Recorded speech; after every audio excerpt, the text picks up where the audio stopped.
जय श्री राम दोस्तों, मैं केशवर पाल आज फिर एक नई वीडियो के साथ आपके सेवा में हाजिर हुआ हूँ। दोस्तों, हमारे एक मित्र ने व्हाट्सएप पे एक वीडियो भेजा है जो रामपाल जी के भक्तों द्वारा बनाई गई है।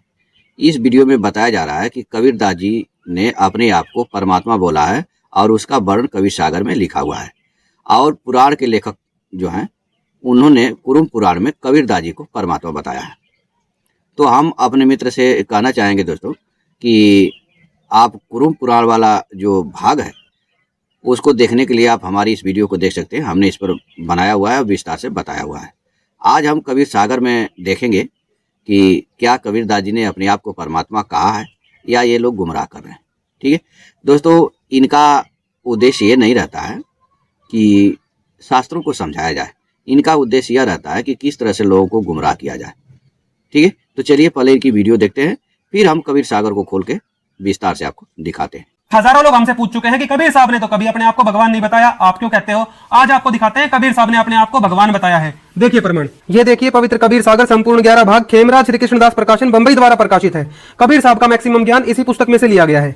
ये देखिए, इसमें बोध सागर के अंदर कबीर चरित्र बोध नामक अध्याय है, जिसमें 33 नंबर पृष्ठ पर सिकंदर लोधी जो उस समय पूरे भारत के शहंशाह थे, उन्होंने कबीर साहब से पूछा, शाह सिकंदर बोलता कह कबीर तू कौन, गरीब दास गुजरे नहीं कैसे बैठा मौन। उत्तर साहिब कबीर जी का, हम ही अलख अल्लाह हैं कुतुब गौस गुरु पीर, गरीब दास मालिक धनी हमरा नाम कबीर, मेरा ही नाम कबीर है, मैं सबका मालिक हूँ, मैं कबीर सर्वज्ञ हूँ सकल हमारी जात, गरीब दास पिंड प्राण में युगन युगन का साथ। जिन्होंने पुराण लिखे हैं वो भी बताए गए हैं कबीर इस गौड़। देखिए प्रमाण, ये देखिए पवित्र कूर्म पुराण 1131 कोड है, गीता प्रेस की है ये।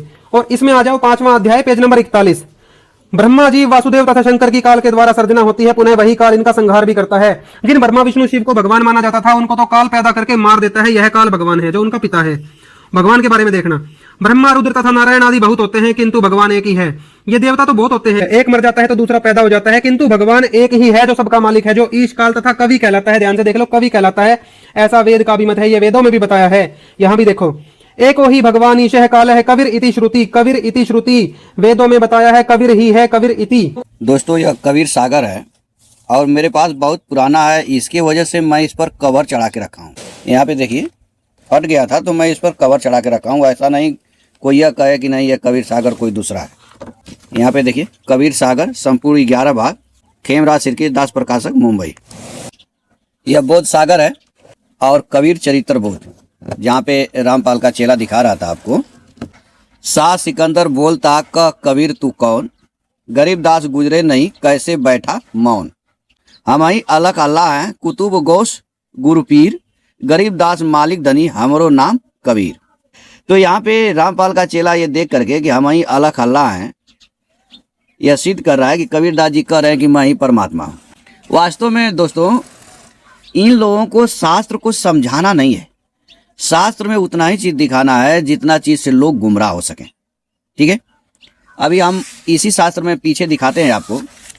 यह देखिए, वही कबीर चरित्र बोध है, बोध सागर के अंतर्गत, और वही गरीबदास जी की वाणी यहाँ पे चल रही है। मैं अवगत गति से परे चार वेद से दूर, दास गरीब दसों दिशा सकल सिंधु भरपूर। यानी सकल सिंधु, सिंधु माने पूरे संसार में भरपूर हूँ और दसों दिशाओं में मैं ही रहता हूँ, और मेरी अविगत है, मैं कहीं आता जाता नहीं हूं। ठीक है, मैं सदा संसार में रहता हूं। अब रामपाल का ज्ञान क्या है दोस्तों कि ये 21 ब्रह्मांड तो इसने काल को दे रखा है कि 21 ब्रह्मांड काल के हैं, और 7 संख ब्रह्मांड जो है कि अक्षर पुरुष के हैं, और अनंत ब्रह्मांड कबीरदास जी को देकर कुर्सी पर बैठा दिया। जबकि यहाँ पे गरीबदास जी लिख रहे हैं, वही कबीरदास जी की बाणी चल रही है कि ये जो कबीरदास जी है सकल सिंधु भरपूर, सारे संसार में भरपूर है। ठीक है, आगे कह रहे हैं कि सकल सिंधु भरपूर हूँ खालिक हमरो नाव, क्या नाम है? खालिक। दास गरीब आजाद हूँ तेज कहाँ बलि जाऊं, मैं कहीं जाता आता नहीं हूं, और जात पात मेरे नहीं, स्त्री नहीं गांव, दास गरीब अनंत गति नहीं हमारे नाव। कह रहे हैं कि मेरा नाम भी नहीं है। तो आप ये कैसे कह सकते हैं कि नहीं कबीरदास जी नाम है उस परमात्मा का? क्योंकि यहाँ पे कह रहे हैं कि मेरे नाम नहीं है, और मेरी स्त्री भी नहीं है, मेरा गांव भी नहीं है, मेरा कोई जात पात भी नहीं है। अब आगे देखिए, यह वही कबीर चरित्र बोध है, ये नहीं कोई कहे कि मैं अलग से दिखा रहा हूँ। यहाँ पे क्या कह रहे हैं कि मैं माया मैं काल हूँ, मैं हंसा मैं वंश, दास गरीब दयाल मैं, हम ही करे बिंदवस। यानी मैं ही माया हूँ, मैं ही काल हूँ, मैं ही हंस हूँ, मैं ही बंस हूँ, और मैं ही दयाल भी हूँ और मैं ही बिंदवस भी करता हूँ। और रामपाल क्या बोलते हैं कि 21 ब्रह्मांड वाला काल सबको मारता है। ठीक है, तो यहाँ पे जो कबीर है वही कह रहे हैं कि भाई मैं ही मारता हूँ। ममता माया हम रची, काल जाल सब जीव, दास गरीब प्राण पद हम दास्तान पीऊ। यानी दोस्तों यहाँ पे कबीरदास जी स्वयं को अपने आप को माया काल कह रहे हैं, लेकिन ये रामपाल का जो चेला है इस चीज़ को दिखाया नहीं। क्योंकि यहाँ पे लोग प्रश्न खड़ा कर सकते हैं भाई कि तुम जिस काल को कहते हो कि 21 ब्रह्मांड वाला काल, जो भगवान श्री कृष्ण के अंदर गीता बोल दिया घुस करके, जो सबको मारता है, वो तो यार तुम्हारा कबीर ही बोल रहे हैं कि मैं ही काल हूँ। तो बताओ ये कौन है? हाँ दोस्तों, यह जो वाणी इस कबीर सागर में लिखा गया है, यह गरीबदास जी के ग्रंथ सदगुरु ग्रंथ साहिब का है वाणी। लेकिन इस कबीर सागर का जो लेखक है इसने वाणी को छोड़ दिया है। ठीक है, अब हम आपको पूरी वाणी दिखाएंगे। इससे पहले थोड़ा सा और हम इस कबीर सागर में आपको दिखा देते हैं और आप स्वयं विचार करिएगा। दोस्तों यह कबीर सागर का अमर मूल ग्रंथ है। इसमें यहाँ पे धर्मदास वचन है, यानी धर्मदास के प्रश्न हैं और यहाँ से कबीरदास जी के उत्तर चल रहे हैं। हम यहाँ से पढ़ेंगे, आपको सुनाएंगे। ये देखिए, धर्मदास जी से कबीरदास जी कह रहे हैं कि एक वचन तो देऊं लखाई, जीते तुम्हारे संशय जाई। यानी मैं तुम्हें एक वचन लखा देता हूँ, बता देता हूँ, जिससे तुम्हारा संशय चला जाएगा। ठीक है, क्या बता रहे हैं कि एक समय सतलोक रहिया, सत्य पुरुष एक मोशन कहिया। एक समय मैं सतलोक में था तो सतपुरुष ने मुझसे कहा, क्या कहा? हे कबीर हम तुम है एका, दूजा भाव मतिरा कहूँ ठेका। यानी दोस्तों कबीरदास जी और सतपुरुष दो हैं। यहाँ पे सीधे सीधे बात यह है कि कबीरदास जी और सतपुरुष दो हैं, लेकिन फिर भी कह रहे हैं सतपुरुष कि हम और तुम एक है। और कैसे हैं? सूरत स्वरूप तुम्हारा भाई, शब्द रूप हम ही निर्माई। तुम्हारा स्वरूप क्या है? सूरत है, और मेरा शब्द। मैं शब्द स्वरूप हूं और तुम सूरत स्वरूप हो। देखिए, ब्रह्म स्वरूप मोहि कह जानो, केवल ब्रह्म स्वरूप बखानो। जो 21 ब्रह्मांड वाला रामपाल जी का जो ब्रह्म है, उसको ये बता रहे हैं कि सतपुरुष जी कि वो मैं ही हूं। ठीक है, अब देखिए, जिसको एक काल रामपाल जी कहते हैं, धर्मराय है मेरो अंसा, सो नि जानऊ हमरो बंसा। यह धर्मराय क्या है? इस सतपुरुष का ही अंश है, उसी के वंश का है। अब देखिए, आदि भवानी रूप बनावा, तामे निश्चय जाय समावा। जो अष्टंगी अष्टंगी कहते रहते हैं रामपाल जी, यह सतपुरुष ही करें कि वो रूप मैंने बनाया है। 3 गुण है मोर प्रकाशा, 5 तत्व में मोर निवासा। 3 गुणों को मैंने प्रकाश किया यानी प्रकट किया, और 5 तत्वों में यानी इस शरीर में मैं ही निवास करता हूँ। जीव रूप कियो हम भाई, आत्म रूप जो हम ही बनाई। यह जो सतपुरुष है यह कह रहे हैं कि मैं ही जीव रूप बनाया हूँ। देखिए, 5 तत्व प्रकट हम किन्ना, निश्चय वास्ता हम लीना। 5 तत्व हमने प्रकट किया, उसी में हमने वास कर लिया। कौन कह रहे हैं? सतपुरुष। देखिए, आप ऐसो सब रूप अवतारा, राम कृष्ण प्रकट संसारा। ठीक है, जो यह जितने भी अवतार हैं या राम कृष्ण जितने भी हैं भगवान, ये सब मैं ही हूँ। कौन कह रहे हैं? सतपुरुष। और किससे कह रहे हैं? कबीरदास जी से। और कबीरदास जी किससे कह रहे हैं? धर्मदास से। यह सब रूप मोर है साचा, ही नहीं चीन सो यम सो बाचा। यह सारा रूप जो राम कृष्ण इत्यादि जो रूप है सब मेरा ही है। इसको जो चीनेगा वही हमसे बचेगा, यानी जन्म मृत्यु से वही बच सकता है। अब आगे देखिए, 84 लाख जोनी किन्ना, आप वास जोनी मां लीना। मैंने 84 लाख जोनियाँ बनाई है और मैं सब में वास करता हूँ। ठीक है, तो यहाँ पे एक चीज सिद्ध हो गया दोस्तों कि राम कृष्ण जो भगवान है वह स्वयं सतपुरुष के ही अवतार हैं, जो सतपुरुष का सूरत रूप में कबीरदास जी है। ठीक है, तो हमारा यहाँ समझाने का अर्थ यह है दोस्तों कि रामपाल और इसके चेले केवल आधा अधूरा दिखा करके लोगों को भ्रमित करते हैं।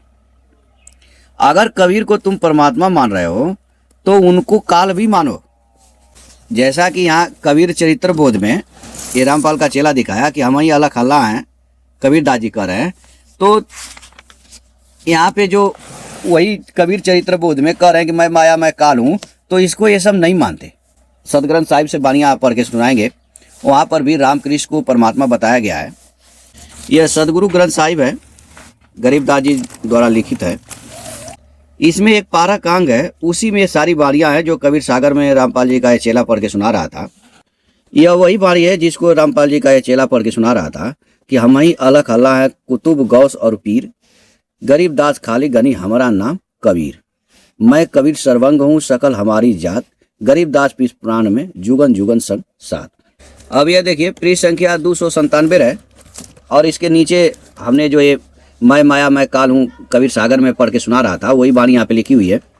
यहाँ पे देखिए सुन रामानंद राम हम मैं बावन नरसिंह, यानी कबीरदास जी क्या करें रामानंद जी से कि मैं ही राम हूँ मैं ही बावन नरसिंह हूँ।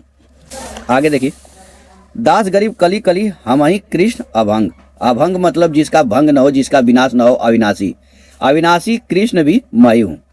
हम लक्ष्मण हम हनुमंत हैं, हम रावण हम राम, दास गरीब सती कला सबे हमारे काम। यानी ये कबीरदास जी कह रहे हैं कि मैं ही लक्ष्मण हूँ मैं ही हनुमान हूँ मैं ही रावण हूँ और मैं ही राम भी हूँ। आगे देखिए जो ये दिन रात ब्रह्मा विष्णु महेश के पीछे लगे रहते हैं तो यहाँ पे देखिए उनके लिए कहा गया है कि हम ही इंद्र कुबेर हैं ब्रह्मा विष्णु महेश, दास गरीब धर्म ध्वजा धरणी रसातल शेष। ठीक है, यानी ये कबीर कह रहे हैं कि मैं ही इंद्र कुबेर ब्रह्मा विष्णु महेश सब मैं ही हूँ। और रामपाल के चेले क्या कहते रहते हैं कि इन लोगों की पूजा नहीं करनी चाहिए, ये लोग पूजने की योग्य नहीं है। तो दोस्तों इस वीडियो में आपने क्या देखा कि जो रामपाल का चेला है ये सब आधा अधूरा बताते हैं, जहां से इनका काम बनता है उतना ये दिखा देते हैं, बकिया सब ये छुपा लेते हैं। इन लोगों को ये नहीं है कि पूरी बात को सही तरीके से समझा जाए और समझाया जाए। यहाँ पे कबीरदास जी, यहाँ पे एक ध्यान देने योग्य बात है दोस्तों कि कबीरदास जी अपने को परमात्मा कह रहे हैं, अलग अल्लाह कह रहे हैं, तो वो अपने आप को राम कृष्ण भी कह रहे हैं, वही अपने आप को माया कह रहे हैं, वही अपने आप को काल कह रहे हैं, वही अपने आप को धर्मराय कह रहे हैं, वही अपने आप को राम कृष्ण के रूप में अवतार भी बता रहे हैं जैसा कि हमने आपको दिखाया, वही अपने आप को जीव भी कह रहे हैं। तो इसका क्या मतलब है? क्या कबीर को परमात्मा माने और बकिया सबको छोड़ दे? तो नहीं। जो हमने कल वीडियो बनाया था ओम सोहम के ऊपर, जो सोहम शब्द है सधन आम वह ब्रह्म मैं हूं, जो गरीबदास जी ने अपने ग्रंथ में लिखा था कि सोहम जीव है और ओम माया है, ओम काया है। तो यहां वही चीज है दोस्तों, एक जो ईश्वर है, जैसा कि हमने, आप वीडियो नहीं देखे तो इसको देख सकते हैं, हमने देवी भागवत से दिखाया था कि जो एक परमात्मा होते हैं वही दो रूपों में विभक्त होते हैं, एक प्रकृति एक पुरुष। पुरुष यानी जीव, प्रकृति यानी शरीर। तो प्रकृति भी कहती है कि मैं परमात्मा हूं, जैसा कि देवी भागवत में देवी जी कहेंगी कि मैं ही परमात्मा हूं, वह ब्रह्म यानी परमात्मा और मेरे में कोई अंतर नहीं है। और वही पुरुष यानी शिव पुराण विष्णु पुराण इत्यादि जब पढ़ेंगे तो ये कहेंगे कि हम ही परमात्मा है। तो यहां कबीरदास जी अपने आप को क्या मानते हैं? पुरुष मानते हैं, चेतन तत्व मानते हैं, इसलिए वो कह रहे हैं कि मैं परमात्मा हूं। ये नहीं कि वही अकेले परमात्मा है, नहीं, एक ही चेतन तत्व सारे जगत में भ्रमण कर रहा है, हर जीव में हर प्राणी में वही चेतन तत्व है। इस संसार में दो ही तत्व है, एक जड़ एक चेतन। जड़ शरीर और चेतन आत्मा। ये दोनों किससे निकले हैं? परमात्मा से। तो अगर कबीरदास जी परमात्मा कह रहे हैं तो कोई बड़ी चीज नहीं है। जैसे वो परमात्मा है वैसे राम भी परमात्मा है और वैसे स्वयं हम भी परमात्मा है। ये भी नहीं है कि हम कोई अलग है, हम पांच तत्वों के शरीर नहीं है, हम जड़ शरीर नहीं है, हम चेतन है, तभी हम आपके सामने बोल रहे हैं। इसका अर्थ यही है। इसका अर्थ ये नहीं कि कबीरदास जी परमात्मा है और बकिया सब घटिया है, नहीं। कबीरदास जी जब अपने आप को परमात्मा बोल रहे हैं तो अपने चेतन तत्व की ओर इशारा कर रहे हैं। अभी कई वीडियो में हमने आपको दिखाया, भी इस वीडियो में दिखाया कि गुरु ग्रंथ साहिब में लिखा है, कबीरदास जी स्वयं कह रहे हैं कि मैं ही माता के गर्भ में आता हूँ, अनंत बार गर्भ धारण किया। तब ये सब उस वीडियो उस वाणी को नहीं दिखाते हैं क्योंकि इनका वो भेद खुल जाता है वहां पे।